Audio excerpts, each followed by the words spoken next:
Um, well, my background is varied. I've done, like many other people, done a lot of different things. I've had accounting practices. I've owned commercial industrial businesses. Currently, what I'm trying to do is finish 3 books and lecturing across Southern California and the western states, trying to get out information that I agreed to put out regarding the Earth dilemma, the situation that we all face here. Unfortunately, and I apologize, I'm 2 years behind schedule. I was supposed to start lecturing 2 years prior to this. I've really been out since October of '93. It'll be almost a year. And that's currently what I'm trying to do. So a lot of my energy and focus has been going towards that. Now, you're in contact with the Andromedans. Who exactly are the Andromedans? They're a particular race that exists in the constellation of Andromeda. They're just one of thousands that exist out there. They are the particular races that I talk to and have had contact with and have given me and shared information with me are human. They're white-skinned to light blue-skinned, anywhere from 4 foot tall to 8 feet tall. And they are human in every way. Now, where did they originate, Alex? All human life originated in Lyra. And when Lyra fell during a war, long before one of the stars there exploded, they migrated out from Lyra during a war in order to preserve the race, and they went to different parts of our galaxy. So all human life originated from Lyra originally. Because of their environment, they will, from generation to generation, pick up physical changes, depending upon the surface and the organics of their planets, and so on and so forth. The different colored race skins have to do with genetics involving the stars in which that they're exposed to. So that's basically where they came from. So their primary home star then is Lyra? Yes. And is that currently still Originally their home star? No, there's no human life in Lyra. So now where do they exist now? In the constellation of Andromeda. Okay. Throughout the constellation? Yes. Okay. They must be very plentiful then. There must be a great, vast civilization there. Yes, there is. It's an ancient race. Have they described what their civilization is like to you? Yes, they have. Could you go into Sure. some of the details that strike you the most about their civilization? They're essentially, no matter where they are, they're a one-world government. Their society would be approximately 4,700 years more advanced than ours on a spiritual level. On a technological level, they're 50,000 years. Now, but there's a balance between their technology and their spiritual. In other words, the technology they create is based on a spiritual necessity to evolve and not on one to defend themselves, even though it can be used for that. Now, when you say 4,700 years advanced spiritually, yes. How do you measure spiritual advancement in years? I don't really know. That's what they've expressed to me. I see. And they don't even use time in their world. There's no such thing really. But they use those numbers to accommodate us so that we can use those as a point of reference. I see.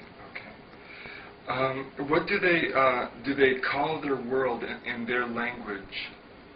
They don't speak. Everything is a symbol there. The whole race is telepathic. And I want to back up just a little bit. There are 28 different races there. Not all are human. Many are dimensional, plasmic, organic, that were there before the human aspect of the Andromedans themselves, or the Lyrans got there and became Andromedans. There's a lot of life on the different dimensional levels that if we were to go to 5th density we would be physical on fifth density, even though here we're on third density. Our perspective of them is being spirit. So, on each of the different dimensions, there is an abundance of life that is completely different than how we would perceive it, because our perception is of what third density is like. Even fourth density is very different, but we will have physical form in fourth density. Now, is third density the lowest density, or are there others lower? The animal and insect kingdoms would be, and planetary systems would be considered lower, but to be perfectly honest with you, I've not had a clear definition of that, because I haven't asked. My focus really has been us, and where do we go from here? Right. So now, what is the main difference between the third density and the fourth density?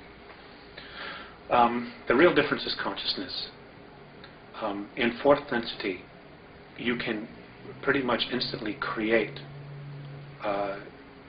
what it is that you think.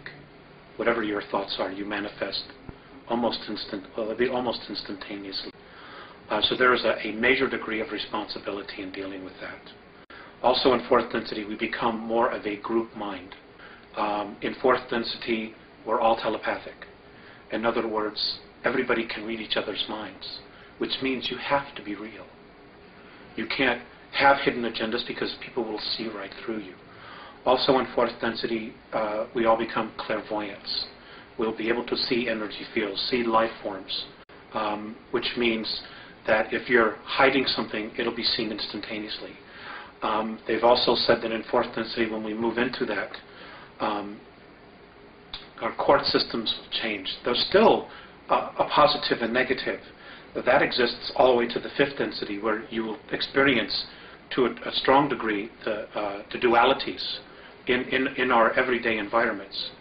What will happen is you'll have a judge and you'll have a jury who will all be clairvoyants, and they will read the energy field and know who's telling the truth and who isn't. And everything will be judged based on that. Will be based on energy, not on words. When you, in fourth density, when you walk by somebody or you touch somebody's hand, you will instantly know everything about them. So again, there will be no hidden agendas. Everybody will really have to be real. And if they choose to have and continue to play out their agendas, whatever those are, then they will have the space.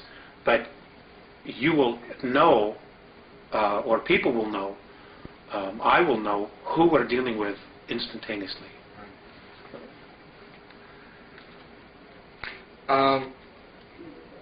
What is there an economy, and what is the basis of their economy? Is it like a spiritual economy, or is it like the value? I've heard some people describe their views of other extraterrestrial civilizations as having a spiritual economy where the amount of psychic energy you put into something is given a value. Have they expressed any how their social systems work? Okay, I know a little bit about that. Essentially, everybody is given exactly what it is they need to evolve. There are many different races, and each race has their own uniqueness about them, based on their particular belief systems. And my understanding is that everything is a belief system. As far as the Andromedan culture, children go to school, or the Andromedans, they go through a birth process just like we do, those that are physical. They go to school for anywhere from 120 to 150 years. They're taught all of the major sciences and arts. There would be equivalent to PhDs or doctorates or masters, whatever you want to call it, in all of the arts. It is at that point, once they're done with all of that education, that they choose what it is that they wish to do or to evolve. And they can change their mind anytime they want. The whole purpose is the evolution of the soul and life. They're given whatever it is that they need to do that. I'm not aware of crime or whatever, or anything along those lines. Their whole focus is on education and not distraction. If it's something that is not educational, from what I've observed, it's just simply something they're not interested in. just have it within them to constantly evolve on an educational as well as a spiritual level. And whatever they need is there for them to use. I'm not aware of them having to pay anything for it. No. It's just, to my knowledge, it doesn't exist. Now, is art and music important to them too? Yes, all of it is. But those things are very different than what we perceive. Art is creation to them.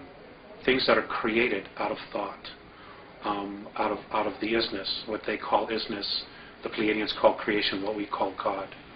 Things that are created just by thought, by nature, they consider art. They use extensively holographic technology. Music, their music is of the universe, of what the music that certain planets make as they rotate around their sun, what different solar systems make as they revolve around their sun, and what whole systems, the sounds and energy that they create, to them that's their music. And then they put things together, different constellations, different star systems. They'll put those together and overlap them to create music. It's different than what we just pull out of thin air here. How have they expressed what their daily life is like? Is there a solar day for them, or is there night or day, or what is their daily life like, or periods of life? There is really, to my knowledge, no set schedule. I'll give you an example of what I observed on one of their motherships. They don't require much sleep, to my knowledge, simply because I guess they're very healed. Their beings, their physical form, they're just incredibly healed. They're just in touch. There is no night and day. They don't need to experience that. Although I'm sure other races have that, the Andromedans don't. They're just constantly stretching themselves, trying to evolve and experience more and more and more all the time. They're happy people.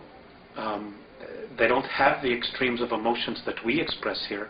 In fact, I've been told that virtually few races in the entire galaxy express the realm of emotions that we experience here. They're just always in a very wonderful space. They're not a civilization that really judges. They do accept things the way they are, with the exception of when those things threaten their particular lifestyle or what they're about, their essence, and others, what other races might experience or perceive as a threat. Now, Alex, you said they're evolving spiritually. What do they want to evolve towards? What spiritual goals do they have? I guess to be just the best that they are, to be completely at one with all that there is at all times. There are 11 creational densities, and my understanding is that within each of the different creational densities, you change your physical form. Their goal as a race is to go from the densities that they experience, which are 3, 4, and 5, I guess to move to 5, 6, 7, and 8, and then from there 8, 9, and 10, and then to 11, and now the new dimensional realm that's being created, 12. It's just to continue to evolve. Nobody knows exactly what the ultimate goal is, because the essences that they're in touch with that are on 9th, 10th, and 11th are continuing to evolve. And now there's a 12th density that's being added to our universe, and they're being drawn up to experience this new density. So nobody really knows what the ultimate spiritual goal is. They themselves are still searching for what God is. They know it exists, but what it is, nobody really knows, which is why they call it the isness. It's just a force that's there. And how we perceive it is based on how we perceive ourselves and our own belief structures, belief systems. And that's how we use the energy to create. Now, you mentioned that they're in contact with essences from the 9th, 10th, and 11th. Yes. Can you describe what they describe these beings to be like to them, and what they would be like to human beings? It's just pure consciousness. What their daily lives are like, I don't know. I don't have any idea. Have they described them at all in any sort of detail to you? Just light. Just light. Just light. Oh, just light. Just light. That's all I know. Okay, now, what abilities do the Andromedans possess that exceed those of Earth humans? You mentioned telepathy. Well, see, that's an interesting question, and I don't know that I necessarily like the way you put it. The abilities that they have are latent in everybody. They just haven't lived in a society that has been screwed with like we have been here. They're all telepathic, they're all clairvoyant, they're all healers because they're taught all of the sciences. They're whole. I guess that's the only way that I can put it to you, is that they're completely whole. Every soul knows who they are, they know who they've been, they know what their reincarnational past has been. They as a soul have a personal agenda which every time they incarnate they're consciously aware of. So they know where they're going. They see improvement in themselves life after life after life. We, if we hadn't been so screwed with here, would have the same abilities. We could very much be where they are. But we've been manipulated incredibly for the last 5,700 years on an intense level every day. Our real manipulation really started about 14,000 years ago, when the Orion group started manipulating our DNA structure. So it isn't that they're better, because they're not. We're just different. We're a little bit behind than they are because of our manipulations here. But the real bottom line here is we're all spirit. We contain a soul. That soul is a part of all that is. And that soul has been really trying to be recognized in each of us. And it hasn't been because of the material and the belief systems that we have evolving around us being earth people, about being physical, and about the real truths of our essence, of our existence, of who we are, having been blinded from us, from our spiritual teachings, from the religions, and us being convinced that we're something that we're not, that we're physical, that we're animal form, and we're not. We're spirit. Our spirit animates these physical forms, period. Alex, what is the Andromedan Council? It is a, excuse me, it is a political body that's represented by now 133 different races and cultures and planetary systems. There are over 1,200 systems and planetary races, evolving races that could be part of the Andromedan Council, but not all of them are. It would be comparable to Earth here, to compare it to something like a United Nations, except it's not a United Nations in the sense that it has a political agenda. The Andromedan Council, as a body, their sole purpose is to facilitate evolvement of all life in the galaxy. And that's really what their goal is to allow all life forms to evolve on their own without manipulation. Obviously that's not occurring here on Earth. And we're not the only ones. This is occurring on 22 other planets in our galaxy. But the other planets are not stuck in the muck that we are, to the degree that we are here. And this is a major concern for them, because we're not moving in a direction that we should be moving. There are elements here that are definitely holding us back. And because Earth has become this real prize, and not only Earth, but us as well. So I'm getting off a little bit. I want to stay with your questions. So its overall goals then are to elevate the spirituality of all life forms in their own particular ways? Evolutionary ways, right. That they evolve according to the degree of their consciousness. Now, how and why was it first brought into existence, the Andromeda? I don't know. When I do know that it was formed. It was formed shortly after the Orion Wars, which was a huge war that lasted 600,000 years in our galaxy.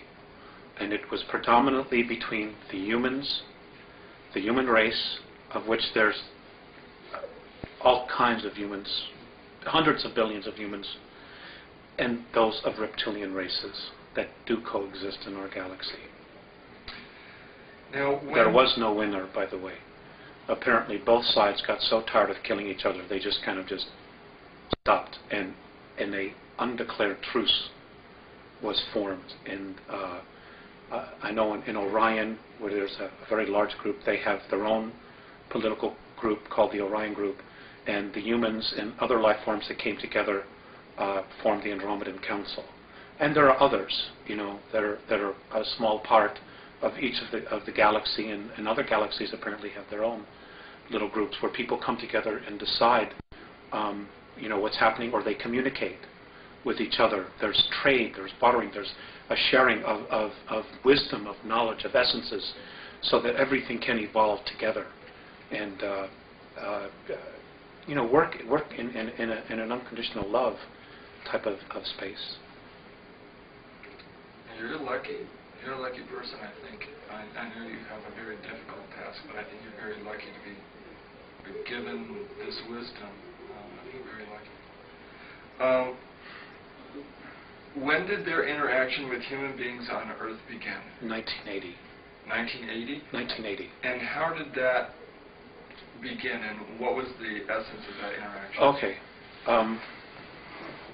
It really all evolved around the Pleiadians themselves. Earth has been the subject of discussion for a long time. The real attention and focus really started when we started detonating our first nuclear weapons. We did, as a race. Nuclear weapons had been used here in our ancient past hundreds of thousands of years ago, because there have been wars here between a lot of different factions, predominantly most of them human. The Pleiadians had agreed or offered to come back here and try to help raise the consciousness of the planet. Well, apparently what happened was, when they got here, they were really faced with their past. The Pleiadians had had incredible civil wars amongst themselves and other wars. And they had just moved into a fourth and fifth density consciousness, and they didn't want to come back here and take the warrior space again. And because of the Greys' involvement here, and the Orions, and a small group from Sirius B, and the Orion group, and a group from Rigel that are here as well, and others, they didn't want to come back here and have to move into warrior space. So they started dragging their feet. In other words, they didn't do as much as they needed to do. Well, as this is occurring, you know, changes in our galaxy are also occurring, and they're moving at a much faster rate. So the Andromedans finally said, well, you know, what are you doing? What is happening? What have you accomplished? And the Pleiadians basically said, you know, we're having our own conflicts dealing with this, because the Pleiadians themselves have a tremendous amount of karma with our solar system, you know, with Mars and Earth. They simply just weren't as motivated as they should be or could have been to start making the changes here. They also had made some communications with the Earth governments that didn't go very well at all. So basically, they said, well, we don't know what to do. So the Andromedans themselves said, okay, well, we'll do it. We'll take this, because it is important for the whole. We'll make an effort. Now, the Andromedans were probably the better choice, because they don't have any karmic ties to us. So they're completely neutral, and they're probably better observers as well, because of their neutrality. So they've basically been taking over. And what they did was they got involved in 1980. They're working with the Pleiadians, with the Sirians. They have...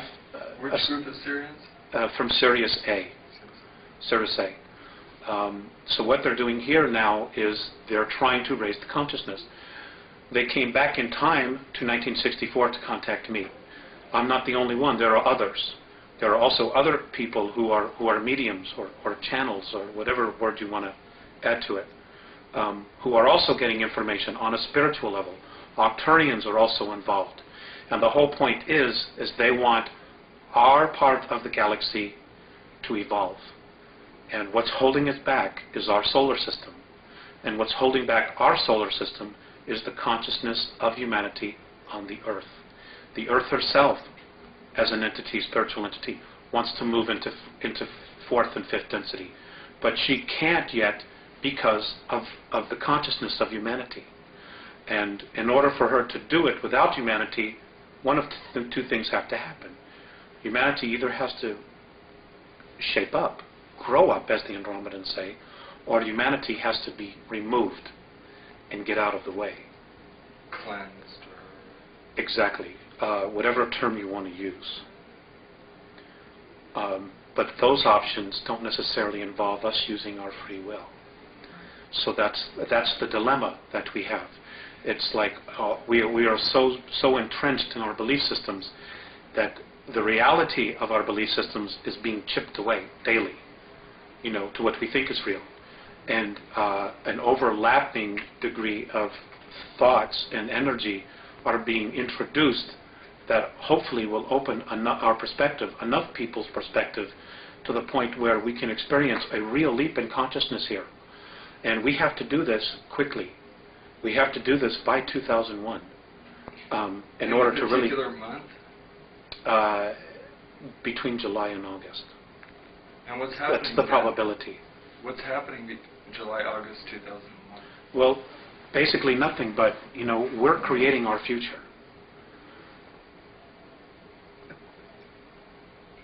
Much of our future, that our belief systems, is being focused on the Book of Revelations, on other prophetic disasters that are to occur. So you're talking about self-fulfilling prophecy? Right. We're literally going to create it.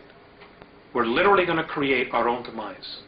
Because we're buying into belief systems that say we ourselves are not mature enough or grown up enough to take care of our own selves. So we need somebody to come in here and take care of us.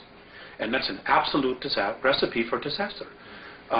Because, who would want to come down here and save us from ourselves? Because then they're going to have to tell us what it is that we're going to have to do. We're not taking responsibility for ourselves. The Andromedans say that, the divine plan is one of freedom. Any savior that comes down here and implements a government to save us, there's freedoms will be taken away from you. So that whole system of belief was part of the system of control that was set up in the first place. That's right. A lot of it has been Gray and Orion manipulations. Okay. And if you have time travel, it's very easy to go back in time and manipulate the future. It's very easy. And this they've done in an incredible way. They haven't been here thousands of years like our government says. The Greys have really only been here 59 years. But because of their time travel capabilities, they've gone back in time and they've been able to manipulate series of historical events, bring us to where we are now, to where we are asking for somebody to come in and save us. And they're already here. And if we ask, because of our free will, will you please save us? Well, then we've asked for it. And we've gotten exactly what it is that we deserved, because we didn't take responsibility as a race to fix our own problems and to deal with our own problems. We kept looking outside of ourselves. And, this is why the Andromedans are so strong about us growing up and really taking responsibility for it. Now, how many human beings is the Andromeda Council in contact with on Earth? I remember you saying at one time 4. To my knowledge, they're in contact with 4. Beyond that, I don't know. I don't know if there are more, if there are going to be more. I know there's one in the United States, there's one in South America, one in Asia, one in Europe. But there are other groups that are here, over 170, who may also on some level be talking to people and communicating, whether it's physical or telepathic or through mediumship, dealing with the different spiritual levels. There's a lot of information that's being sent down here. Are they finding it's effective? Is it working? To a degree, it's not working as quickly as they want, simply because most people are incredibly apathetic. They're stuck in their 9 to 5. I have to make my mortgage payment. My kids got to get to school in the morning, and I don't give a damn about anything else. And unfortunately, that isn't going to work. It isn't going to save you. It isn't going to protect you. There's so much more going on here, and we are just one small part of this whole picture that's going on, and we have to wake up. Period. Now, one of your contacts is a 4-foot 11-inch light blue skinned being called Theseus. That's correct. Please describe his or her personality in detail. Theseus, well, he's very serious. He's very benevolent. He's considered a sage in his world. He's an incredible healer. He has perspectives on things that are just far beyond anyone that I know. He's very direct. He's very humble. He's very soft. He's very direct. And when he moves into a room, like when I've walked with him or walked with the others, when we walk into rooms or different areas of motherships and the ships, energy changes. People, of course, they're very in touch with energy themselves. They instantly turn and they acknowledge him, and they bow. I guess he would be considered an Ishwish or a Yahweh, an Abral, or I don't want to use the word God. An elder, of tremendous of wisdom and insight. And that they take very seriously what is going on here. And the manipulations, the things that the Greys, the Orions, and the Reptilians are doing here. They're appalled with what's going on here. The other one is Morane. Well, let me get to Morane in a second here. You mentioned directness twice. With that in mind, what was the most memorable interaction you have shared with Theseus? They're all memorable. But I guess the single most, well, there's been two, one that just occurred. But prior to that, the single most important one was I had just had a contact, and we had spent about an hour or so together, and I was very depressed, very sad. And as I'm leaving the ship, I was crying, and I turned around and I looked at him. And he looked at me and he smiled, and his words were, "The love that you withhold is the pain that you carry." That's been the most memorable one, only because of what that particular statement entails. When we leave our physical form, and what many of the Catholicisms teach, you're judged by God. It just simply isn't true. We judge ourselves. And what I read in that statement is that when we cross over, we look at the places in our life where we withheld love, that we maybe didn't give enough. And we judge ourselves on that. So that's been the most profound one for me. And Morane, he's a 7.5 or 8 foot snow white skinned hairless being. Also, he's light blue as well. Oh, light blue. He's light blue. Can you describe his or her? Can you describe his personality then in detail? He's serious, but he also has a really good sense of humor. He can snap me out of my depressions very quickly, and he has just a different perspective of looking at things. He also tends to be part of their exploratory team. In other words, when there are times when they need to defend themselves or they're confronted with something, he takes on a military type of role. He's very, very fatherly, big brother. He's also one that he shows more emotion. He'll give you a hug or put his arm around you, and he's just really, really wonderful in that sense. He's more human in that sense. He's not as sterile sometimes as Theseus would appear to be. It's not that they're not loving, but sometimes Morane is a lot more animated. And I can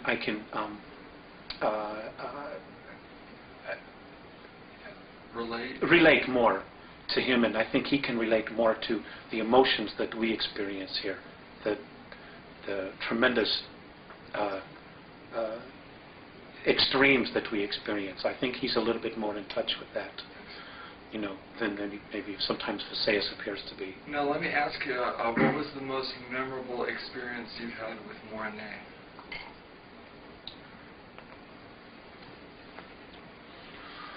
I can't talk about that. I won't talk about that. Okay. Now, please describe where and when you were born and your youth.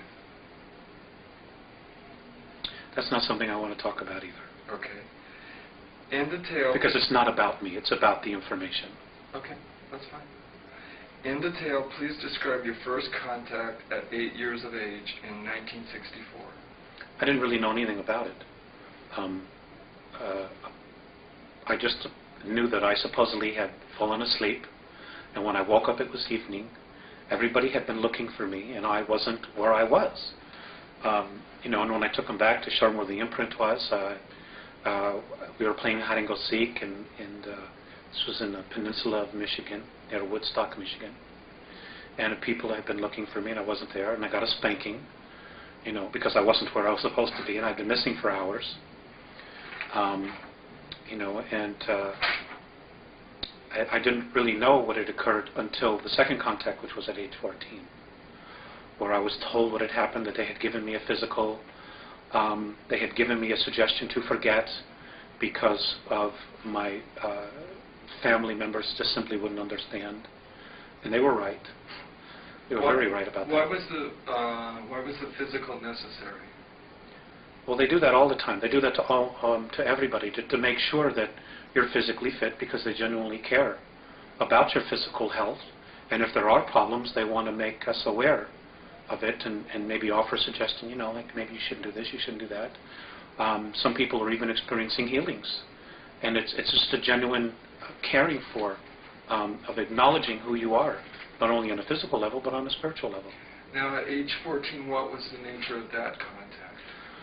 I was taken out of bed, and I woke up and I was on a table in a room, and this was my first introduction to Visayas and Morne, at least conscious introduction. And they were looking down, and I did, on a soul level, experience a recognition. There was no fear whatsoever. And we talked, and they showed me some things about my physical self.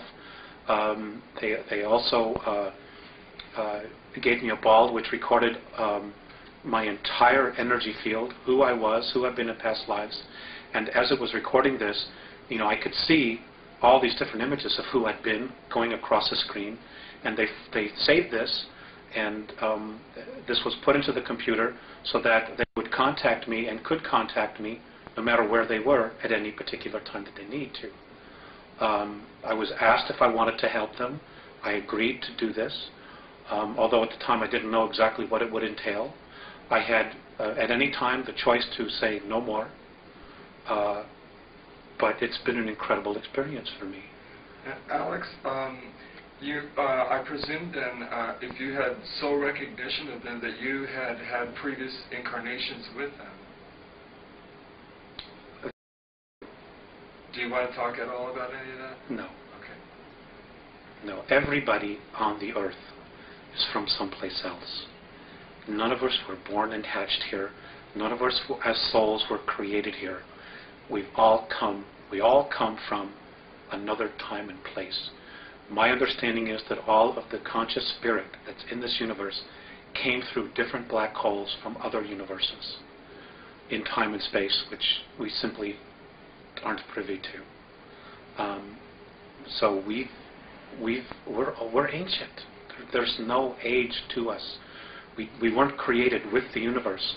We came through another universe, through the black holes, to this place that we now call our universe, to continue to evolve. That's everyone. Virtually everyone. You know, that contact at age 14, was that contact time travel in any way by the Andromedans to prepare you psychologically for your future contacts? Yes, they were all the contacts is where they had to come back because they came here in 1980. Right. So they had to go back in time, and that's what they've done with a lot of people.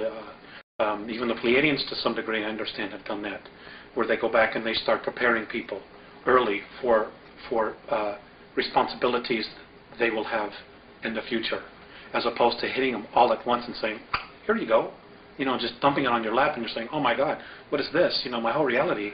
So there's increments of preparation that have occurred and continue to occur, and this is occurring with humanity on a whole, in similar fashion, where information is being disseminated in little bits and pieces of ground roots. People are starting to come together and really sensing change, and they're slowly but surely being brought to a level that when the real truth hits them, they'll be able to experience it, handle it, and assimilate it for our good, Now, in 1985, your contacts with Visayas and Morni began to become more frequent. Please describe the nature of your contacts and the content of your discussions and the ways in which you communicate with them. We don't have enough time for that. Okay. But, we have put together a series 1 and Series 2 of this information. In 1985, it really started to, the information, they were physical. It evolved around the Greys, the Earth agenda, our spirituality, religions, Earth governments, Earth history, our genetic creations, the 22 different races that have actually colonized the Earth at one time or another, and who we have within us genetic racial memories of, within our DNA. And present time, things that are occurring now, and probable, I stress, probable future events, because the future is being created every day, and it's being changed every day, based on our thoughts. So, just to sum up, it is, I would need 10 hours. Okay. That's not something I could very simply go into. Okay. But the series of 8 and so on and so forth does in fact cover that. Okay. All that information. All right. Now, how does the symbol they gave you play a role in your contacts with them? Symbol. Apparently, they gave you a symbol that you use when you want to talk to them. The symbol was something that I chose. Do they ever talk amongst themselves in a language you don't understand? They do, and it's not really a language. They're telepathic, and yes, they'll stand in circles when they're talking, and when they do talk, flashes of light where their third eye is, right here, different flashes of colors that we don't even have on our third density spectrum, just appear, and they're just boom, boom, boom, boom, boom, flashing all this color, and it's like instantaneous sentences are being just communicated, and sometimes there's nodding, sometimes there's nodding this way, sometimes up and down, sometimes there's gestures, but all the time there's just flashes, and their flashes is their language. It's rare that I've been privy to what it is because they happen so fast. I couldn't assimilate it. So there are some universal gestures then? Yes. All human beings are very animated. Yes, they smile. They also frown, and they also look very sad when something is distressing them. So they do experience it. They do experience emotions, but not to the degree that we do. After they've had their discussions, one will turn to me. Usually, most of the time it's Morene, and he'll talk to me like I'm talking to you. He'll actually go to the great lengths to speak to me. Or sometimes it's just telepathic. He'll just look at me, and for a while there I wasn't always getting the message because I was so focused on the color that was flashing in front. I was watching that, I was like, wow, this is really amazing. But sometimes I'd have to repeat it. So, but now that novelty has worn off, so now I listen to the message. And Visayas is almost always telepathic. So that's what they do. What have they asked you to do in order to help them? Just to disseminate information. I'm currently in the process of trying to investigate all of the current UFO information that's out there, and what I've had the ability to do is sometimes check it with them. Well, is this true? Is that true? And they've said yes, or they've said no. There is a lot of disinformation out there. So what I've been trying to do is just to assimilate what is real and give it from their perspective of how it affects us. We have a real mess on our hands. Okay, let's talk about some of that. According to your Andromedan sources, there are 3 groups of extraterrestrials who are involved in very distressing agendas here on Earth. One is the renegade gray-skinned Zeta Reticulans. Another is the Giza intelligence, formerly of the Pleiades. And a third is the reptilians from Alpha Draconis. Is there another? Yes. Okay. There's the Orion group as well, and there's 141 of them here. And they're from Ursa Minor, Ursa Major, Rigel, and Betelgeuse, from that particular group, that particular area of the star system. There are a lot of agendas here, hidden agendas. And you have to understand that some of the races, for example, the Draconians themselves did not evolve as a life form in our universe. They were dumped here. They were brought here because they're just a pain.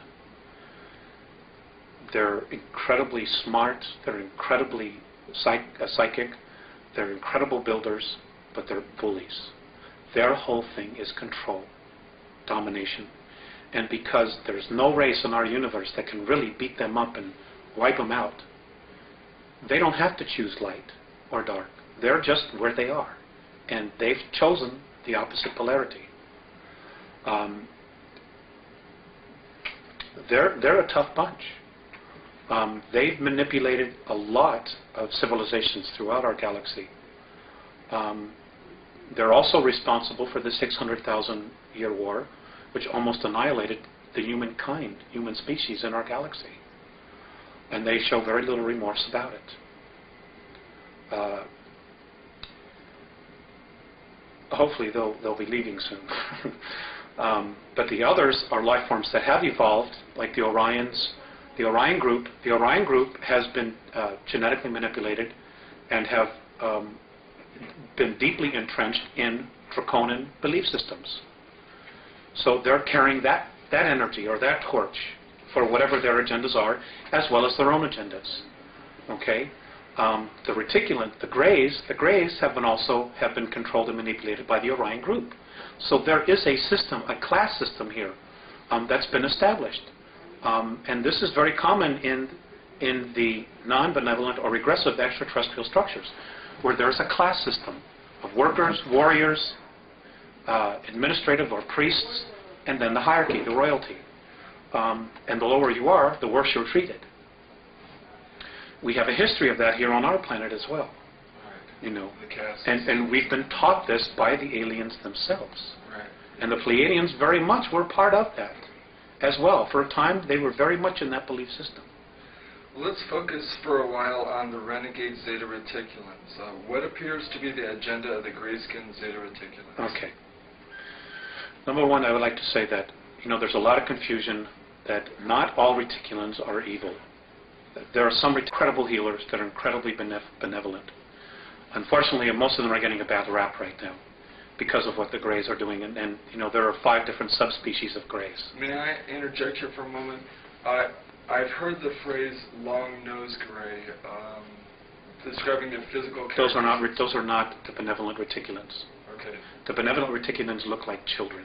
So the non-benevolent ones are the long-nosed Greys? That's correct. That's what I thought. That's correct. Okay. And you know, there's a lot of information that's being. Some people are experiencing real benevolent experiences with them, or they're told that they're experiencing benevolent, when in fact they really haven't.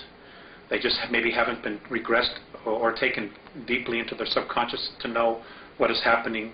They're incredible masters of mind manipulation. But anyway, their race is dying.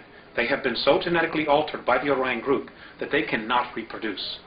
So they were told by the Orion group to come in here, this is how it's been related to me, to come in here and set the stage to break down the social structures so that when the Orion group and the Draconans come back, there are two classes, royalty and workers, which is exactly what they're doing.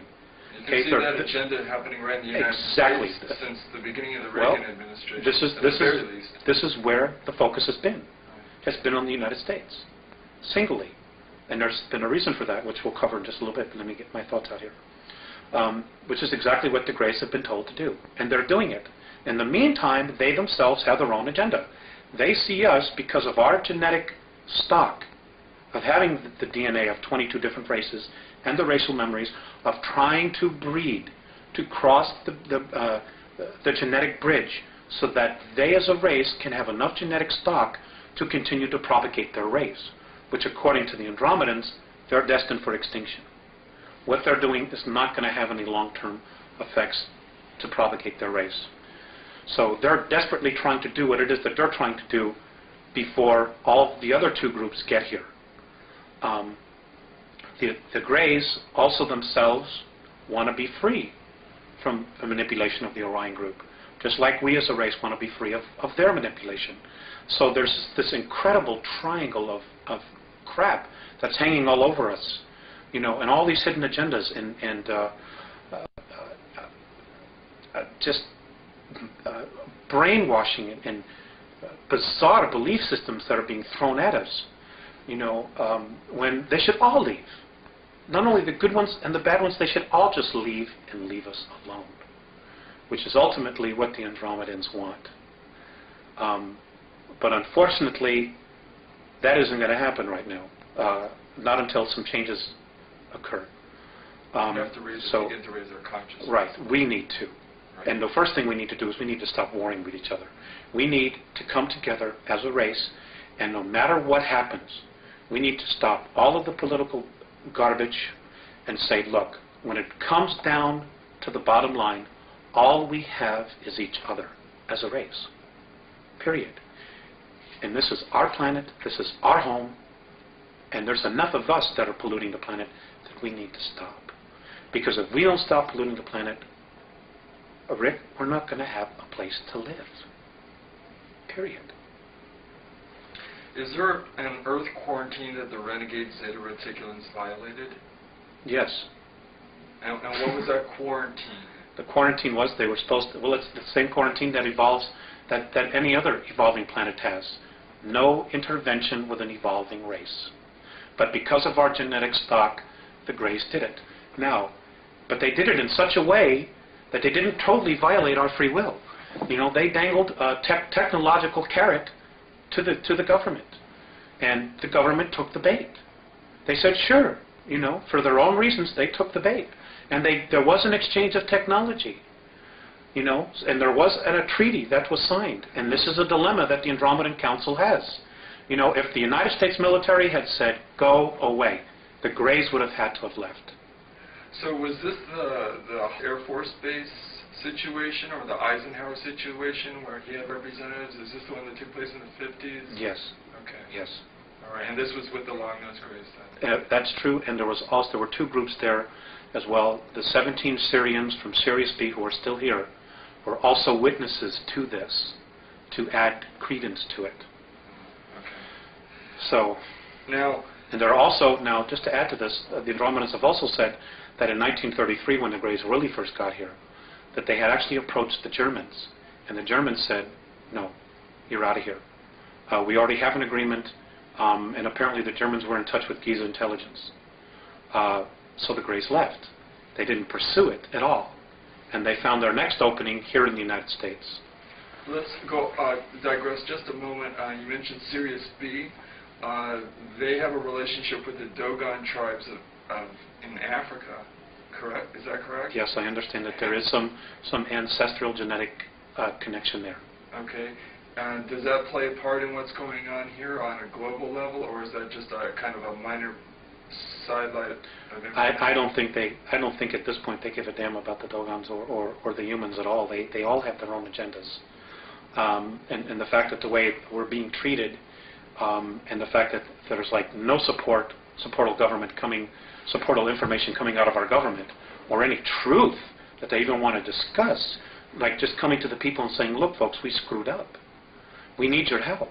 We need to raise a consciousness and start implementing. The fact that they don't even want to do that, tells you really, where they're at. What I do know about the Syrians is that between Sirius A and Sirius B, there is a civil war going on there.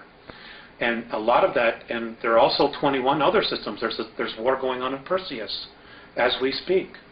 And 21 other star systems are also looking at the potential. And it has to do with the fact that there is now an uplifting of energy in our universe that's occurring. And the two positives, fear and love, are just banging themselves at each other. And the intensity is growing. It's growing every single moment. So and we're just a microcosm of that. Now, as you're disseminating all this information to us, we should look at all this information in the spirit of love, so we don't feed any energy into the spirit of fear. Love is the answer. That's the bottom line. Love is the answer. Love does conquer all. Love does move mountains. It can make the shifts in consciousness, but it starts, number one, with ourselves. So that's even where all this is going on around us, we just need to remember to focus on love and love of self and love of earth, love of race. That's right. Okay. That's right. Now, when did the Zeta Reticulans begin to create their genetic atrocities? Where did this take place on Earth, and what have the results been? Well, it's occurring everywhere. Much of it is occurring underground. Some of it's occurring in the oceans. Some of it's occurring on the moon. Some of it's occurring on Phobos, the moon of Mars. It's happening in a lot of different places. Is that an artificial moon? Yes, it's absolutely. So's our moon. Our moon's artificial, completely artificial. It was brought here from Ursa Minor, apparently between 11 and 12,000 years ago. For the purpose of? Of being a satellite and a base, which they evacuated some time ago, but it's now being operational again. And I covered this in the series of 8. It came from a star system called Chata. That's for a word. That's the word they use, Chata. And it was the 17th planet out of a solar system that had 21 planets, and it was one of 4 moons. And it was brought here. It is older than the Earth.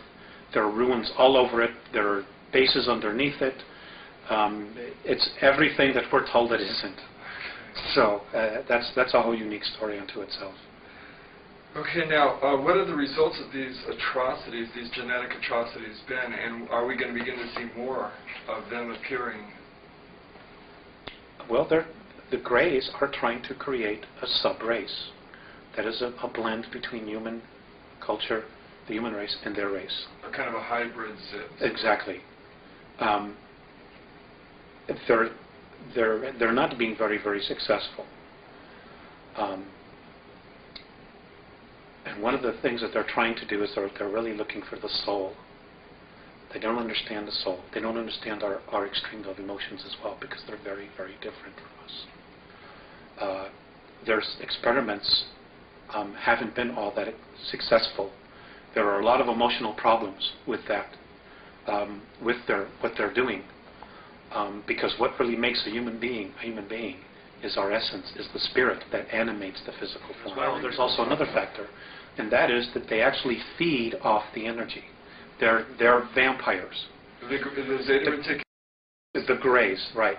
They're vampires. Is this where we get our vampire legends? A lot of our vampire legends? I don't know about that. I don't know if that has to do with it. I don't really know. I wouldn't be surprised, to be perfectly honest with you. But they feed off the energy. They can even bottle the energy and use it for later times. They're also stealing the vital bodies of human beings and storing it. So, I mean, they're just doing some really horrific things here that other races just simply wouldn't conceive of doing. Now, are you familiar with Salvador Freixedo? No, I never heard of him. Okay, he's a gentleman who proposes, he's a former Jesuit priest who proposes the idea that Colosseum-type sporting events are used to vampire energy off the crowds. I wouldn't at all be surprised. Right. It wouldn't surprise me in the least. He said, like, the sacrifice of human beings in some ancient civilizations here on Earth was a form of belief system that was set up for these beings to vampire energy off of. I wouldn't be surprised at that either. Okay.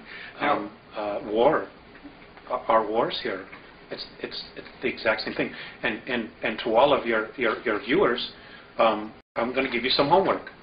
It is an absolute must that you go out and get the book, The Gods of Eden by William Bramley. It is an excellent introductory book that will bring you right up to speed with what's going on. It is over 80% accurate with the information in there, and I strongly suggest that people read it. It's excellent. And the 20% that isn't accurate revolves around what type of ideas? Around the soul and the being that we know as Jesus, which I'm not going to go into. Okay. Now, how are we doing on time here? Do you still have some more time? Well, we've come here an hour so far. Well, we'll continue. Okay, you let me know when you Okay. need to break. How are the renegade Zeta Reticulans able to manipulate Earth's most powerful governments into a position of checkmate? Oh, it's easy. That part was really easy. Number one, their technology is 2,500 years more ahead of us. Number two, because of our greed factor, certain groups of power elite are in touch with them on a physical level. Well, many of them are implanted. Many of them are so implanted that they have now become part of the gray group mind. And the Andromedans no longer consider some of these human beings, Terrans as they call us, human at all anymore. They're nothing but clones for what the Greys want. And they pass down orders, they tell others what to do, and of course the chain of command that we've established on our planet is exactly what's happening. Also, playing on the greed factor, those who are still human, they look at the fact that, well, they're here, they're the rulers, you know, we can still maintain our place of privilege in the world, so we'll form the new priesthood. We'll be the go-between between the workers and the gods, just like we saw in Babylon, in Assyria, Egypt. It's all over again. It's history repeating itself all over again. Because it's the control factor, the hierarchy is the established mode for these negative civilizations to keep their power structure intact. That's right. Okay. You know, and it's another thing, and there's also one more factor. It is about human beings out for power, selling out their own race. The World Club. Just selling out the rest of us, the human race, for their moment in glory, for their privilege to be with the gods, so to speak, who are aliens. That's what it is. To have technology that can take them to the moon, to have the technology that can take them to Mars, that will give them the technology to do time travel. They totally sold out a race, our history, everything, for their brief moment in the sun. Now, pisses me off. I'm sure when they look back on their lives afterward, I would assume that they would regret their choice. I don't know. I don't know. How will the renegade Zeta Reticulans have to be removed? It's, well, if we can create, if humanity makes a real commitment to create an environment of unconditional love and simply refuses to hate, to go to war, to kill each other and destroy our planet, they'll have to leave because they can't deal with the vibration. If we can't, it's going to take outside intervention to get them out of here. Period. Are the renegade Zeta Reticulans going to try to deceive humanity with an elaborate religious event they are staging? The perceived second coming, yes. I have been told to really beware of that they are very capable of playing out the second coming, creating a clone who will look like the image on the Shroud of Turin, which, by the way, was one of their deals. And this soul will have holographic imprints and information regarding all the world's religions. He won't have a soul. And yes, I mean, we've been led down this path of the book of Revelations that this is God's word. This is the way it has to happen. And you know what? He didn't write the Bible. Man wrote the Bible. Period. ETs didn't write the Bible, but some ETs did tell those souls, those men, what to write. And we have been led down this path where we totally will succumb our free will to become subservient. And I'm not here to offend anybody, But really think about it. Really think about, what we've done and what our history has been. We've been to this place so many times before, and we still haven't gotten it right. And we're still not going to get it right unless we do it as a race and just cut out all the crap. Period. Now, that leads me, I'm going to jump a question. Do they have control of the world media? Greed does. Greed does. But a lot of the I don't know if it's them themselves. Well, the programming is being introduced, and it is mankind that is introducing it to the masses. So it's the people that are selling out, basically. That's it. It's the new priesthood. Okay. That's where the responsibility lies. What would be the outcome if human beings believed that renegade Zeta Reticulans were the hope of mankind? We would know a tyranny and an enslavement that is far beyond anything we could even imagine. To put it just quite bluntly, we'll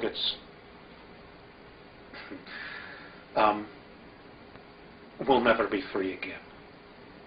We'll never be free again. We will be stuck until we're rescued by an outside force. We ourselves will not be able to break free. That's the bottom line. And right now, we have an opportunity. There is a window of time for us to break free, to do it ourselves, to really make this incredible leap ourselves so that we can have the benefit of taking responsibility for it. Now, in that passion that you talk with right there, that passion that we have, if we want to break free, should be manifested into the spirit of love? Yeah, love. That's the bottom line. It's brotherhood. It's knowing that, hey, we're a race. It doesn't matter the color of our skin. We are a race. And we're being messed with in a big way. We're being manipulated in an incredibly audacious way. They're just mocking how stupid we are when we're really not stupid. But nobody will tell the truth. Nobody will come out and say, hey, none of this is right. We would have never meant to live this way. And they had no right to come down here and mess with us the way they've done that. And the real strength in us, in our own permanent evolvement as a race, will come from us standing up, taking a stand and saying, you know what? No way. We're not going to do this. We're not going to destroy ourselves for your enjoyment so you can feed off of us.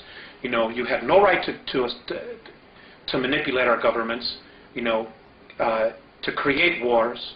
None of this was right. And that's it. We need to stand up as a race, exercise our free will and say, you know what? We don't want to live this way anymore. We want to create a real future where our kids will have an opportunity to be whatever they want, to live in an environment that's clean, that's free, where they can have water to drink, where they can go out and eat fruit, where they can play in the dirt without getting radioactively toxic. All of this stuff that we're doing to ourselves. So the people with weapons, the police, the military people, these people need to be persuaded and persuade themselves and then believe themselves that they can lay down their weapons, that they don't need to use them against other human beings, that they can love other human beings, interact with them without a violence or power control type of situation going on. I'm not saying that there aren't some human beings here that have problems. I'm not saying that at all. There are some who do. But the bottom line is, when you look at the whole picture and you go up the ladder, okay, we are not the enemy. The enemy isn't human at all. But it's pushing all our buttons so that we're so busy looking at each other and so neurotic about each other that we're not looking at the real reality here, the real cause, which is another race or races that are here who are totally playing games with us, feeding off our energy, and hoping that we destroy ourselves so that they can keep the planet for themselves. And really, let's say who it is again. It's the Orion group. It's the Orion group. It's a group that is on its way here now from Alpha Draconis. They're the real culprits behind this whole deal. Alpha Draconis or Orion or both those two? Alpha Draconis. They're the real culprits behind this whole thing. Above the Orion group? Yes. Okay. Yes. So Then there's Orion. Then there's Orion. the O'Brien group, then you've got the Greys. And where did the Geese Intelligence fit in here? They were just a group that were totally independent, that came in and did their own thing. They were perceived as gods, and they played the role out. And they got stuck in it. You know, they got stuck in the ego part of it. We're gods, we can do this, we have all this technology, and they just played it out for all that it was worth. Okay. To be honest with you, at this point, they're not really much of a factor anymore. You know, Geese Intelligence, they're not much of a factor at all anymore. What should a human being do if they encounter a renegade Zeta Reticulan? What would your advice be? Stand in their truth. If you can't run, stand in your truth and just look at them. If they try to project their thoughts into your head, you just stand firm with who you are and you say, no, you are not coming into my head, you are not taking me over, and you are not going to violate my free will. I don't give a damn who you are. Leave me alone. Period. Because if it's a benevolent, they will not try to do it. They will not try to take you over. They will not try to put crap into your head so they can feed off of your fear. Period. All right. Excellent. Okay, I'm going to skip the Geese Intelligence for the moment then, and we'll go to the Alpha Draconis. Can we take a short time out? Oh, definitely. Thank you. You know, Rick, there's something else I want to stress here, and that is, and this is something that the Andromedans have really stressed. There is no race any better than us. Just because they're different, just because they're more evolved, doesn't mean that they're better. We are equal. We're just not maybe as aware as they are. But that doesn't mean that any race is any better or any less. In fact, we're all equal. So we should not worship anybody? Hell, no. Absolutely not. That's how we got into this mess in the first place. Right. Absolutely. If you want to worship somebody, worship the God within you. That's it. Worship no one else. And if you're going to have a tyrant in your life, let it be that part of you that's critical of you. Let that be your only tyrant. Don't give anybody else any power outside of your physical form to be a tyrant, to control you, or manipulate you in any way. Be yourself. Because if you are yourself, you're a part of God, and that part of you knows what to do. It knows the right way to live. And, you know, and this is really interesting. Because of our genetic makeup, of the 22 different races, and all of the DNA and the racial memories that we have and the genetics that we have, because of the fact that we are spirit, do you know, and this is an incredible thing, do you know that the Andromedans actually consider us royalty? They consider us royalty. We obviously aren't acting like royalty, but we're the only ones in our galaxy that can make the claim to having the genetics that we have and the possibilities and the capabilities of doing what we can do as a race. We're the only ones. They actually consider every single one of us royalty. Now, think about that. I guess. Because of our genetic makeup, of the 22 different races, and all of the DNA and the racial memories that we have and the genetics that we have, because of the fact that we are spirit, do you know, and this is an incredible thing, do you know that the Andromedans actually consider us royalty? They consider us royalty. We obviously aren't acting like royalty, but we're the only ones in our galaxy that can make the claim to having the genetics that we have and the possibilities and the capabilities of doing what we can do as a race. We're the only ones. They actually consider every single one of us royalty. Now, think about that. I guess all beings that would try and be spiritual and raise their spirituality, in essence, would be royalty. You know? Yes, I suppose that's true. Okay, let's talk a little bit about the ringleaders then of this whole orchestration that's going here on Earth. According to your Andromedan sources, there are 22 races originally colonized the Earth, the first race being the reptilians from Alpha Draconis. What was the nature of their colony here? Well, they're Hyperborean. Basically, they're explorers. And they're also genetic engineers. They would just colonize. They would take samples. They would hang a flag and say, this belongs to us, just like we did with the moon. You know, except we weren't the first ones there. Exactly what we've done. They were explorers.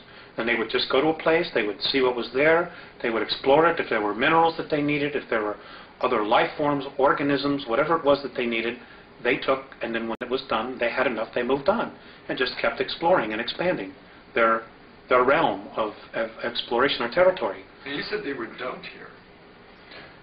Originally they were. They Right. were dumped in Alpha Draconis. Nobody knows exactly where they came from, and my understanding is that even in their ancient history, they don't know exactly where they came from. But they were left in Alpha Draconis because that particular system offered them the highest probability of survival. And from there, they were able to create craft, space travel. I mean, they're magnificent in what they did, and they're to be commended for what they did. But the fact that they need to control and dominate and manipulate to the degree, sorry, I have a problem with that. And so does half of the other of the galaxy. That's just the way they are. They're the biggest bully. Nobody can beat them up or wipe them out, so therefore they have no motivation to change. So that's the space they hold. And, you know, the Andromedans actually consider them the ultimate warriors, which says a lot, you know, for whatever reasons. A lot of bullies end up destroying themselves. Well, that's something that may possibly need to happen, we hope soon, or I hope soon. You know, because we need to be free. We need to have our shackles that we've been put around us let go of, so that we can really evolve. And you know, we have awesome potential. We really do. We have been, as a race, we have been through so much here. We have so much experiences, you know, and because of our emotions, which is really our strength, which really sets us apart from all the other races out there, even the other human races. You know, we have tremendous capabilities to create things. And, you know, but we need to get clear of what's real and what isn't. You know, we also need to get really clear about being able to create our own future, to create our own reality, and not have somebody say, well, that doesn't work for me, so you're going to have to do this. You know, or play God and ruler over us. You know, sense of responsibility is right. so important in all of this. It's with any sense of power, with any knowledge, comes responsibility. That's exactly right.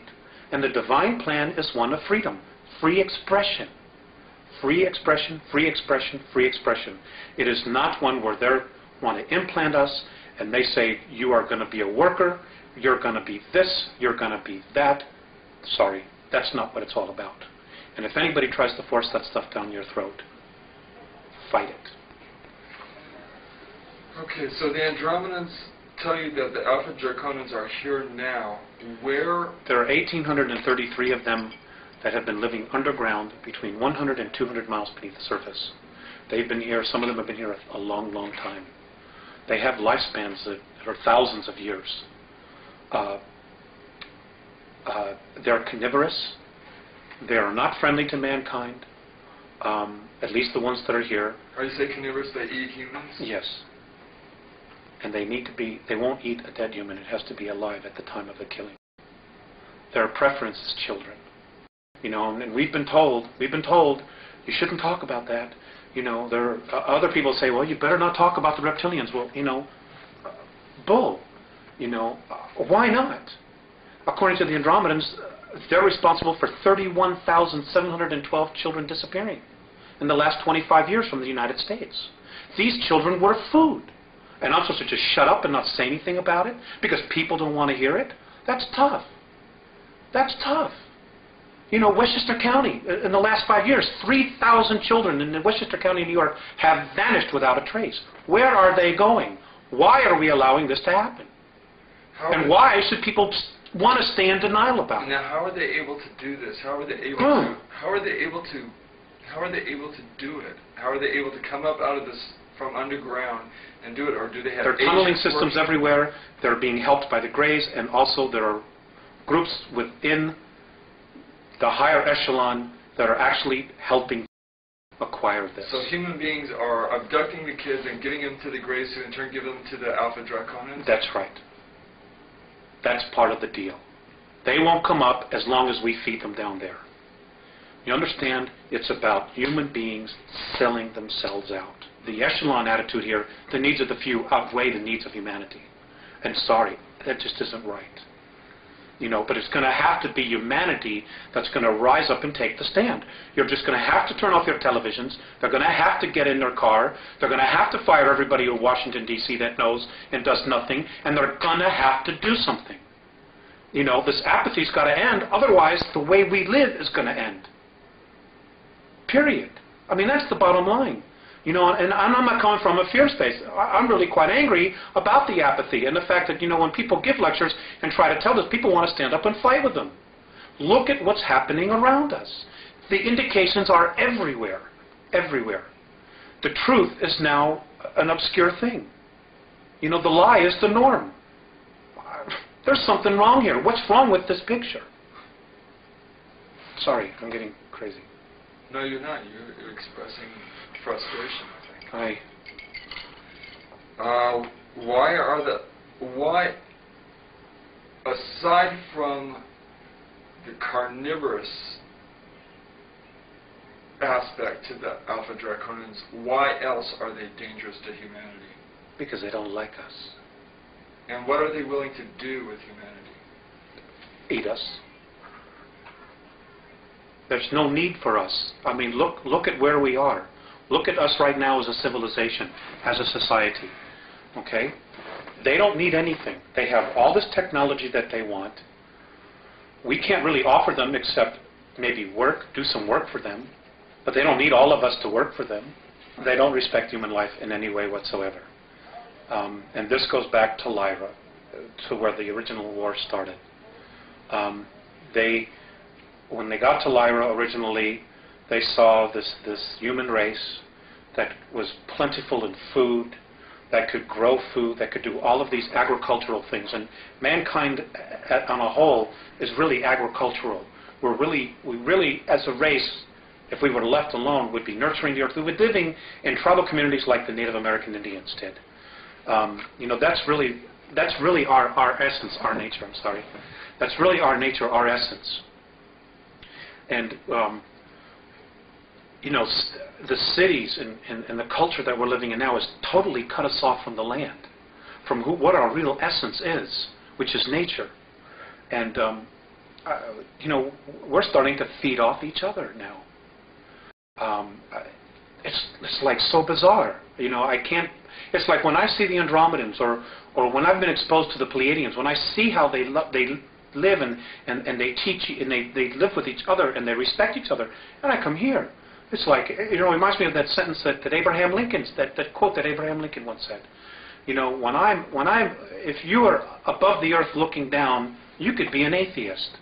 But when I'm on the earth looking up and seeing the heavens, I know there's a God. It's like the duality. And I think enough of us, more of us, really need to start taking the perspective that what we're doing here isn't right. You know, we need to get in touch with what's out there, with just the whole idea that, God, how did we get here? What makes me be here? You know, as opposed to going home after work, turning on TV, watching 3 hours of television, going to bed, getting up the next morning, going to work, and doing the same thing over and over and over and over again, like robots. Throw the televisions away. Just throw them away. Okay, what are the physical characteristics of the Alpha Draconians? What do they look like? I don't have that. Maybe it's in the car. They're ugly. I mean, they think we're ugly, too. You know, and I guess it's all a matter of perspective and belief system. In my belief system, and I'm only taking responsibility for me, they're ugly. They're anywhere from 7 to 22 feet tall. They can weigh up to 1,800 pounds. They're reptilian. The ones that have stubby tails, if you see one that has no tail, he's of the warrior class or the worker class. The longer the tail, the higher their rank. When you see one with long tails, with winged appendages, he's considered royalty. Whenever you see one, you ought to just run like hell. You shouldn't approach it. You shouldn't provoke it. Just get the hell out of its way. Just get out of its way. Just run. You know, There is a way to kill them. If you can't cut off their head, they have two hearts. There's one here, underneath this armpit, and one here. Or, if you can't get to that area and you need to slow it down, you need to hit it right above its groin area. It has a very large liver. You need to wound it there to slow it down. It is not something where man-to-man combat you're going to be able to deal with, because they apparently have the strength of 12, 15 men. They're incredibly quick. They're incredibly psychic. They know what you're going to do before you do it. And you know, if they get here en masse, we got real problems. Real problems. What do the Andromedans advise human beings to do if they encounter an Alpha Draconin? To leave. You leave its space. Get away. To get away. What if they can't? Then they can't. And if they can't? They'll usually be killed. And what do they have the Andromedans spoken in any detail about what a human being should do if they are in that position? For karmic purposes? For look, that's not karmic at all. Or a lot of these, you know, all this metaphysical stuff, you know, you chose to be here. A lot of, you know, in some situations that's true. When you're creating your reality and in your space. But when you're being invaded, that's not karma. That's a violation of free will. You know. If your free will is being violated, Alex, what should you do? You should ask for help. Okay. Ask for help. Put a call up to God. Put a call up to heaven. Put a call to the Andromedans, the Pleiadians, whomever. Just put a call up and deal with it. You know, I don't know. I mean, that's just the nature of the beast. They don't like us. We're considered a food source for them. For them. You know, we're a food source for the Greys, but in an entirely different way. Have they taught us to be carnivorous through the belief systems? Have they taught us to eat meat and eat flesh? Well, it lowers the body's vibration. It lowers the body's vibration. So, if our body vibrated at a higher length, we would spiritually be evolving regardless of what our religions are teaching us. And they can't have that. They can't have us being free. They can't us not being in control, because then we're responsible for ourselves. So, and more towards vegetarianism, we begin to raise our vibrational level and break this cycle. It helps. Not everybody has to stop eating meat. It's not an absolute requirement. It certainly helps. But some people's belief systems will be that they just need a piece of meat. And for whatever their reasons are, that's fine. If you want to eat meat, that's fine. But you know what? Feed your mind. Feed your mind with spirit, with questions about existence, about what it is we're doing here, why we're here, what the hell is really going on, why is it that I have all these material things and I'm still miserable in my life? Well, you know, I know that a lot of people with questions, where are some of the truthful answers? You mentioned one book, The Gods of Eden, that you felt really strongly about. What other sources are there that you feel that we have access to, aside from our inner selves, which is actually the best place to probably begin looking? But are there other starting points that people can use that you know of? I mentioned Gods of Eden. George Andrews' books, E.T.s Among Us. There's a lot of information in there that not only deals with the E.T.s, but also the world political government, which right now is very dangerous for humanity, because it's part of the Great Plan. It's part of their regressive alien plan to keep us in jail. Okay, do not pass go, but keep us in jail.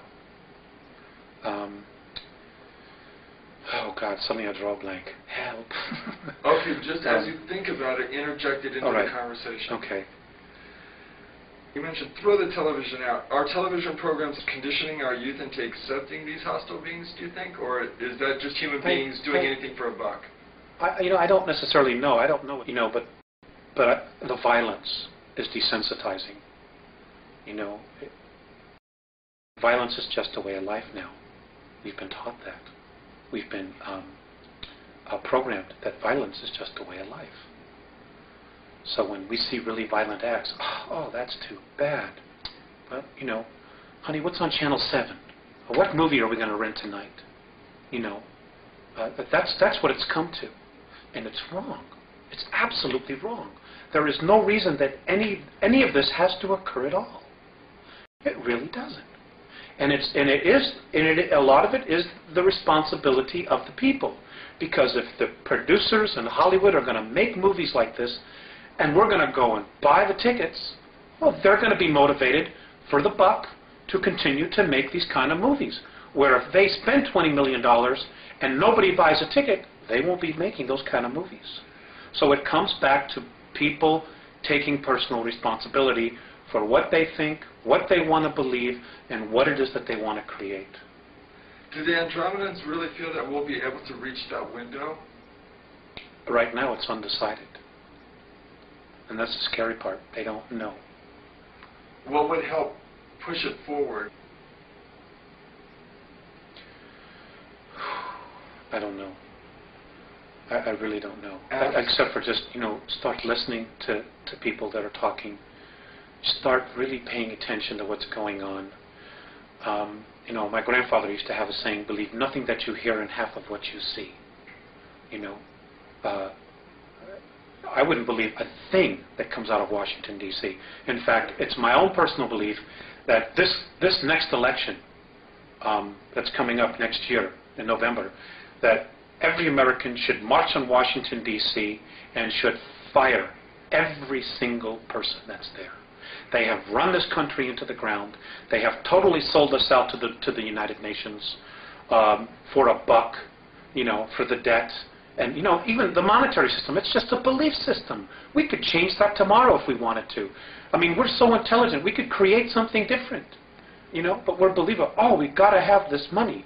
Do you know that we're the only race in our galaxy where people starve, that people are homeless? I mean, it's such bull. It doesn't have to be like this. If you're alive and you're on a planet and other civilizations, even the draconian races, they take care of their own. They don't sell out each other like we do here. They don't throw somebody in the street because they don't have a paper, which is really what it is. You know, the only value on it is what we believe it is. They just don't have that. You know, they don't let children starve. They don't feed grain to cattle that feed 20% of the population and let the other 25% that need the grain starve. It's unconscionable. They would never even think to do that. But we do it here. For bucks, for money, for power. That's part of that conditioning process that's been going on 5,700 years. That's part of it. But the responsibility is that there are people that know what is going on and they play the game anyway. They don't have the courage to say, look, folks, let's deal with the realities here. You know, we don't have a guy that's strong enough in office as president to stand up and say, you know what, ladies and gentlemen, we've really been sold out. That there are forces within our government, like what Kennedy tried to do, that just flat out want to destroy the United States because we're too good, because we have too much. Instead of raising the consciousness and the life, everyday life, what's the word I'm looking for? A standard of living of instead of raising the standard of living that we have globally, they would rather just destroy the United States, destroy our standard of living so that we're comparable to everybody else. So now everywhere is a third world nation. And that's exactly what they're doing. And they're doing it for power, for greed. We're selling out our own, and it's just, something's got to be done. Could you describe the human military bases on the dark side of the moon, Mars, and the Mars probes as related to by the Andromedans, and how the Alpha Draconians fit into this scenario? The Mars probes, the Russian and the U.S. one, they're gone. They were destroyed. They're history. There's no secret here about, well, it's taking pictures privately. You know, and it doesn't matter whether you believe that or not. It's history. Okay? March of '89, the Russians took pictures. Mars was invaded. We had a human colony there of 300,000, so I'm told. One was underground, one was above ground, Adam and Eve. They're conquered. They're being taken over. The human beings that are from Earth, that volunteered or were kidnapped to go there, are in deep trouble. Many of them have already been eaten. Some of them have already been killed. There is nothing we can do here as a race to help them. So that was Mars was conquered by the Alpha Draconis. That's right. They came in. There's 100,000 of them there. They have approximately 2,111 scout craft there. They're in an area underground that is 64 square miles, known on Mars as the area of Tempe Terra. That's where their base is. It's an ancient base that they had. It's over 1 million years old, and the last time it was in full bloom was 317,000 years ago. Now, if we begin to train all our telescopes on that, are we going to be able to see activity going on there? I suppose that we would. I have a feeling that they already are seeing incredible amounts of activity, but they're not allowed to say it. They're just not allowed to say it. Nor, who's going to want to jeopardize going to jail, being ridiculed, being fired, giving up everything they have to come up and say, well, I'm an astronomer, and I was looking at Mars, and I saw alien craft, and I know there's a base there, and it's being conquered by reptilian aliens. Who's going to have the guts to come up and say it?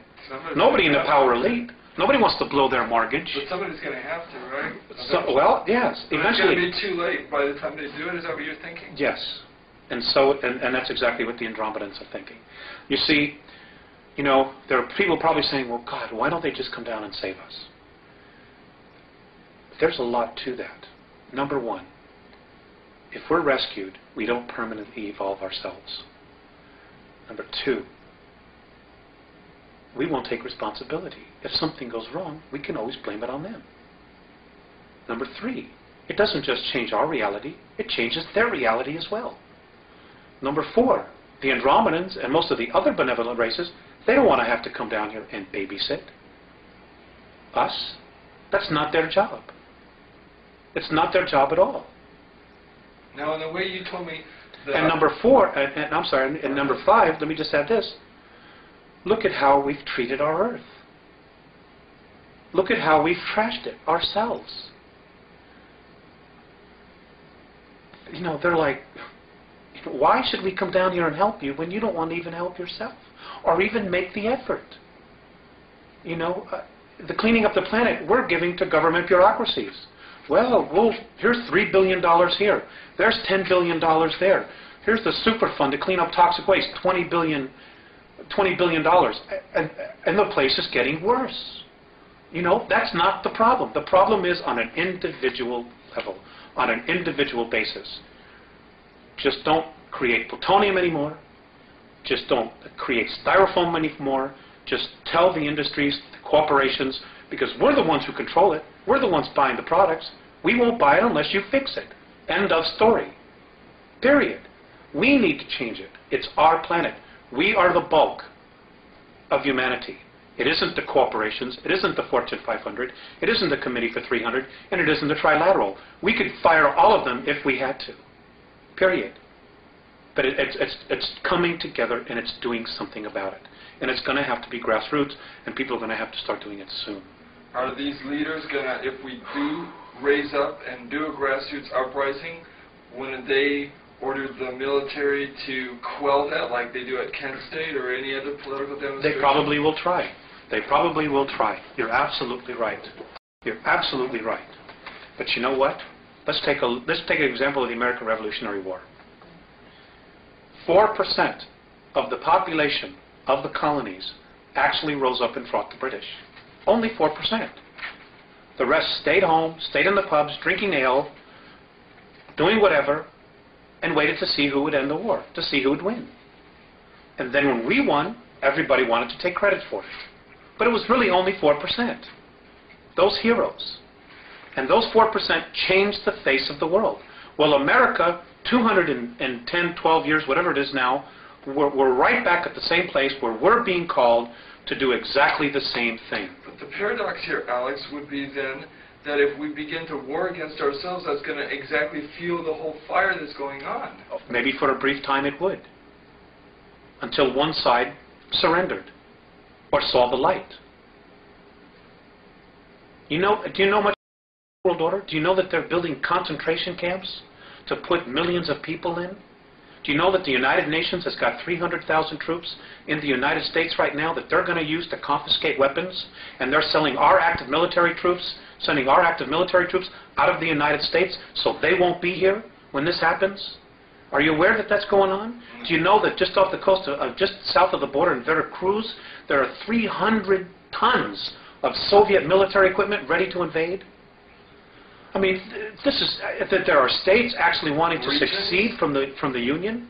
Yes, yes. There are 9 different regions. The United States has already been designated to be split up. They're getting ready to totally dismantle the United States of America. And you know, the only real part of the United States of America, and I get so angry with this, is Washington, D.C., 68 square miles. That's really all it is the United States. We are in the Republic of Arizona. People in California are in the Republic of California. It is those separate republics that make up a United States. Washington, D.C. has totally manipulated everything.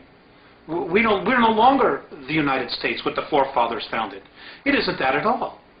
And you know, in 1992, the Congress approved the UN Charter.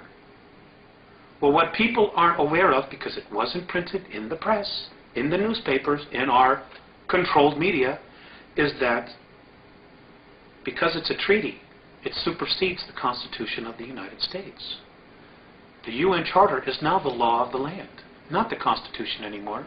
And in the UN Treaty, Articles 55 and 56, look it up, folks, prove me wrong, state that the United States Congress no longer has to abide by the U.S. Constitution.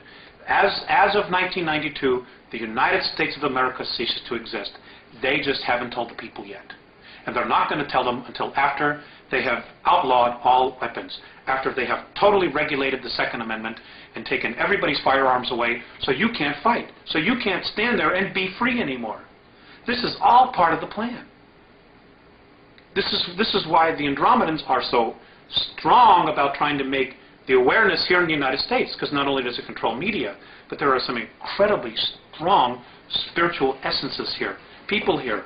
You know, and we did this no less than 200 years ago. And many of the souls that were there then have incarnated again. And they're here. Jefferson is alive, their soul. Franklin's alive. Kennedy's back. Bobby Kennedy's back. Martin Luther King. Andrew Jackson. Lincoln. They're all back in physical form. They've all incarnated. They're all here in the United States.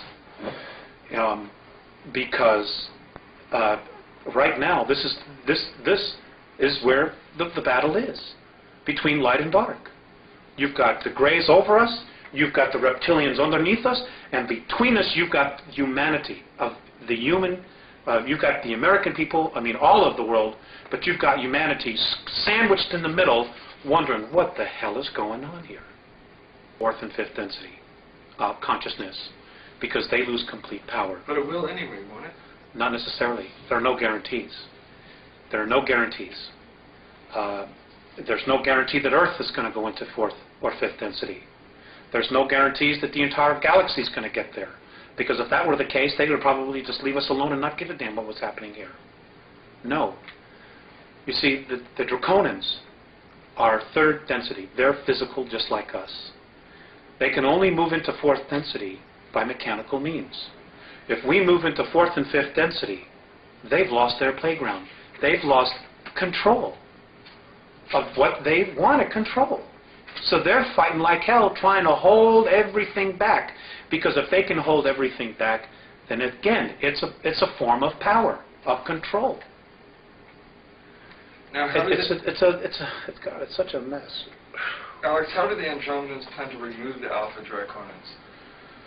You said they're the bullies, they're the strongest. Can they not be? Apparently, the universe has created its own way of doing that, and maybe this is a good place to end. In the beginning, and here's the history of our universe, where it was created. The Big Bang Theory is essentially right in its simplicity. But apparently, what happened was, as vibrations, as the universe starts to excel in light, this way. there are pockets, and you have to look at it as a holographic projection of light. When you put a shadow into a light, it creates a variance of the light. Well, apparently what happens is things that don't ascend or choose to take higher consciousness, they get very, very heavy in weight or in light, whatever you want to call it. And as everything starts to exceed up, bulges, dips in light are created, in frequency are created. And what happens is negativity forms, because of its weight, its heaviness, forms into these pockets. Well, what happens is they form a sac. And eventually what happens is that those sacs break. And because everything is spirit and nothing is ever wasted, they form, when they explode, they cast themselves out and they form another universe. They create a space for them to continue. Well, that's how our black holes are. That's how they were formed.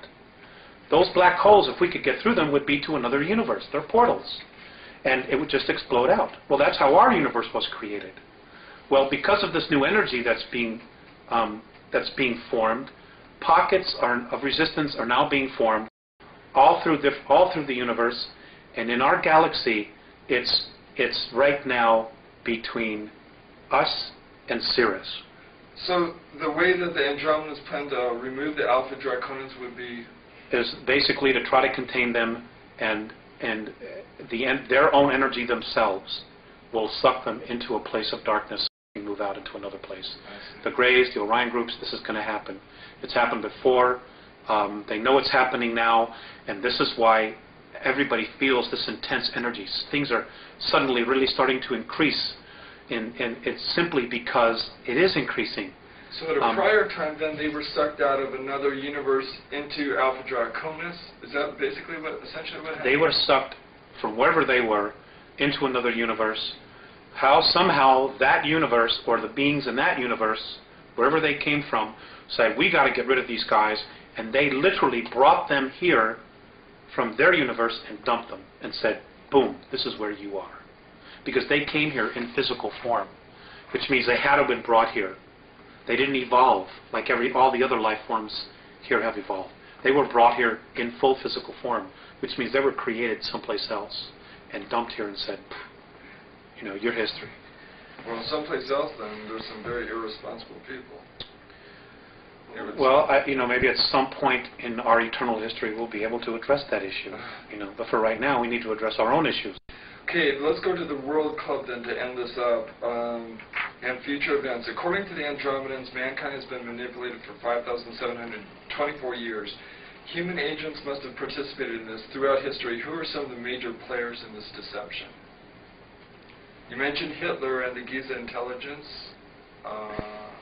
Most of the pharaohs, most of the ancient Egyptian gods. There's so many. I couldn't honestly tell you. History is chock full of it. I think what people need to do is to go back and look at what we call mythology and really start giving it a second look. Richard Thompson, in his book, although I've not read it, but I've heard others talk about where he delves into the history of things. And it's also important to remember that just because it's history doesn't mean it's accurate history. Because it has been proven over and over and over again, whoever wins the war rewrites history. They write it to their benefit, to glorify themselves. And it doesn't mean that that's really what happened. And according to the Andromedans, our next major leaps in consciousness are going to come from science and archaeology. It isn't going to come from any spiritual leader or teachings. It's going to come from science, where science is going to say, you know what, here's the proof, this is true, this is reality, and I don't know what this stuff is, we can't prove that. And it's time we really start paying attention.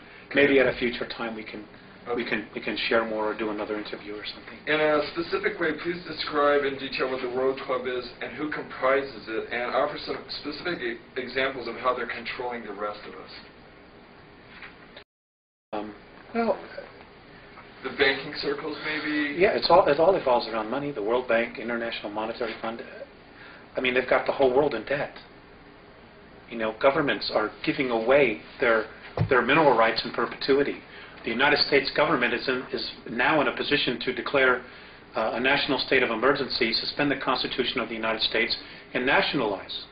And the reason they will have to nationalize is because our debt far exceeds any ability to pay it back. So who are the collectors? What countries are the collectors? It's not a country, it's a group of men. It's a group of human beings. It's a group of humans. Right. The aliens don't need money. They don't need an American Express card. So if the rest It's a man-made thing. If the rest of us simply say, we're not paying back the debt, that's it, we're starting over, you can forget your whole system, then we can erase that whole thing and start over. That's right. If we had a real president in office, and Kennedy was probably really the last one, what he should do is just get on TV and spell it all out. Surround himself with people that maybe he can trust to protect his life. He should get on television before Congress and all the houses, House of Representatives, in front of everybody, and spend 3 hours and give everybody a real education. Number one, the Federal Reserve is private. Number two, our debt isn't real. Number three, we've gotten ourselves into this big mess because past presidents sold us out for comfort and for money. And apologize. And then anybody ought to tell, and just say that I'm nationalizing all the banks under the United States Treasury.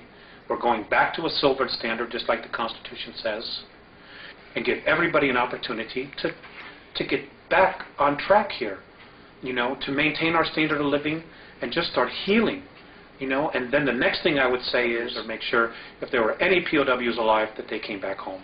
And I would start healing all of that crap.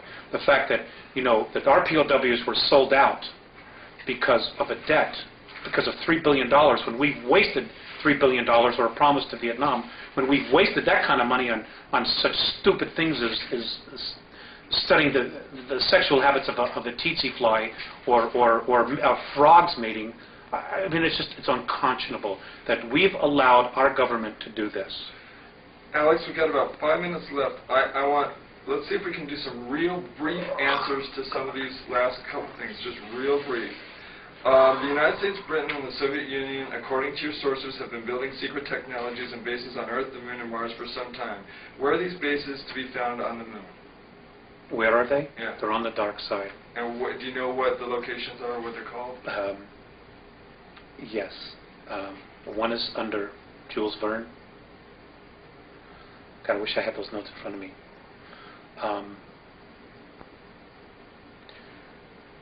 Let's come back to that. Okay. Have they told you anything about Area 51 or Dulce, New Mexico?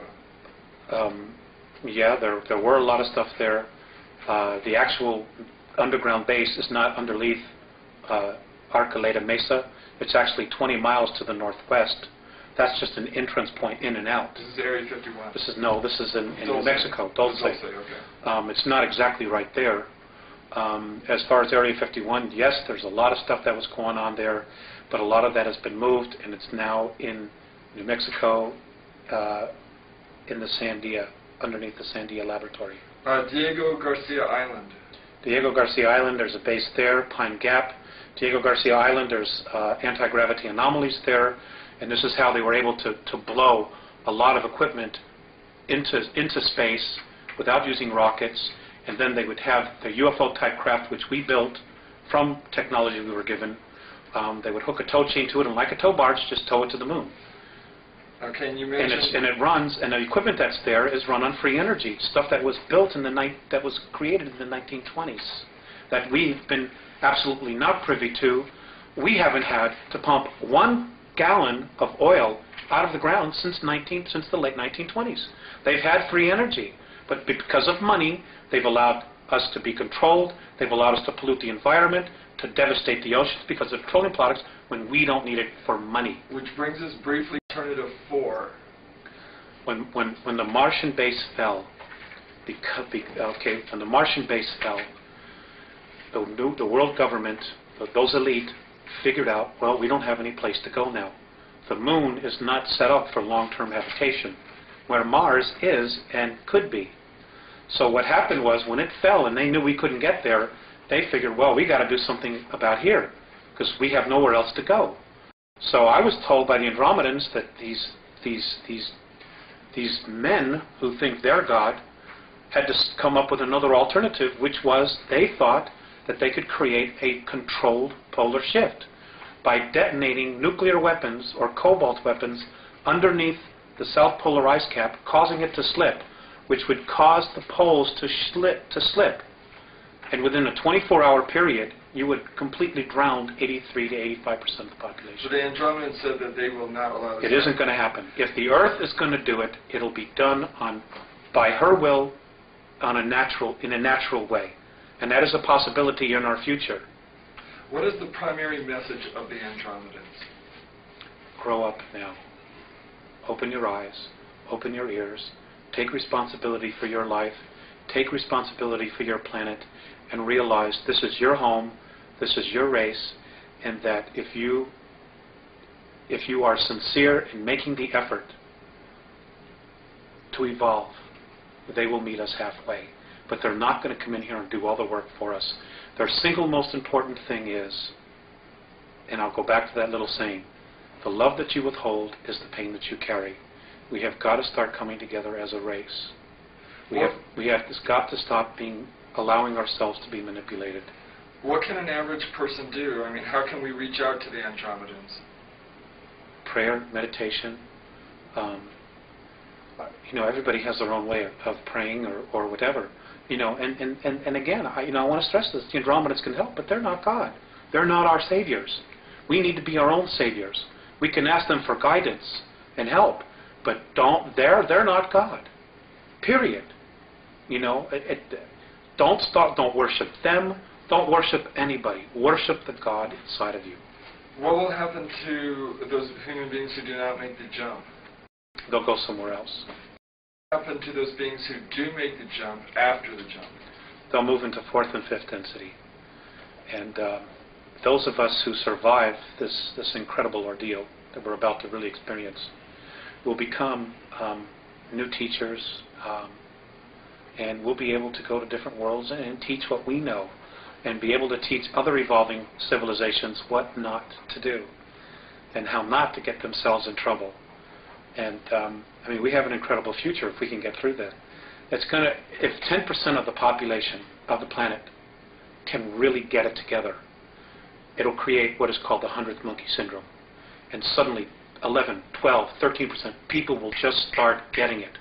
And it's going to take 10%. That's 500, 600 million people right now. And it starts on an individual basis. The government's not going to tell you. God, we could be in. They're going to play out the second coming. They're going to try to present a savior. We're going to project holographic images in space and say we're here to save you. They're going to do mock battle. They're going to screw with us big time. Sorry, I slipped out that word. And folks, we just got to start paying attention. Don't take anything at face value. Make them prove it. Whether you believe a word I'm saying, it doesn't matter. If somebody tells you that this is truth, make them prove it. If it's real, it'll stand up to scrutiny. If it isn't, it won't. Because the truth can always stand on its own. It doesn't need help, and it doesn't need lies to stand up. And let's end it there. Thank you for this time. It's been a real honor for me.